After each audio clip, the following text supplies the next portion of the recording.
This was the deadliest attack in a conflict that's ground on for more than 30 years.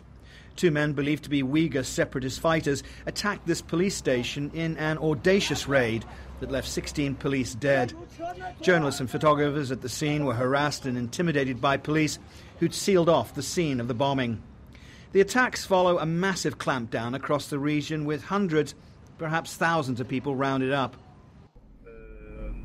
Another roadblock. In the far western reaches of China's empire, checkpoints are a way of life and journalists aren't welcome.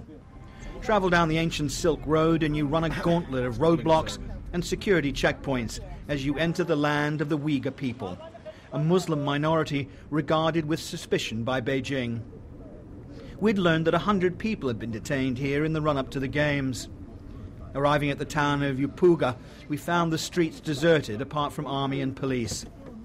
We had driven into an ongoing military operation, and if I was looking to discover the real spirit of the Uyghur people, I found it in the cowed and frightened faces that lined the main street that day, watching the Chinese security forces going about its work.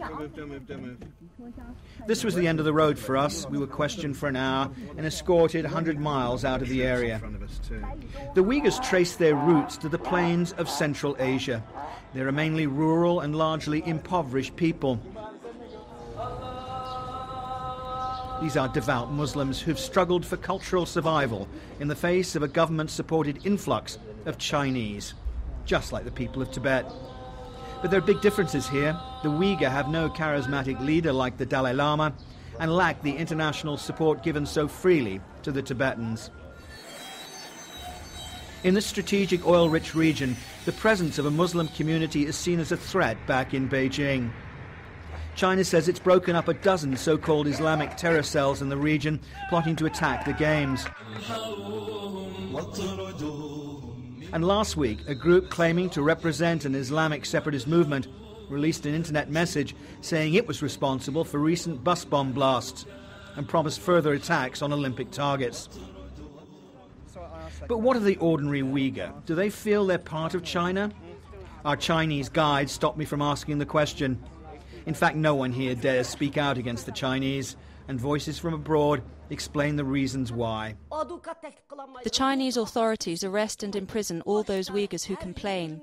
They're held as separatists and terrorists, tried in closed courts without lawyers, and many are executed. Beneath the unwavering gaze of armed police, the Olympic torch relay came to Kangshar. This was a carefully staged, managed affair, lacking even the tiniest spark of spontaneity. Paramilitary police enforcing a no-go zone outside the centuries-old Idka Mosque. City streets were empty, whole swathes of the city closed off. Kangshar was in lockdown. Chairman Mao looked down on a hand-picked crowd. This is the biggest statue in the country and another forceful reminder of Chinese rule in this Muslim region. Access restricted to those vetted by security police, most of the runners flown in from Beijing. But ordinary people had no chance of watching the heavily choreographed civic welcome. The Olympic torch finally arrives in Beijing tomorrow, but its journey through the heart of Islam in China only served to highlight the fractures in Beijing's relationship with its ethnic minorities. Peter Sharp, Sky News in Kangshar.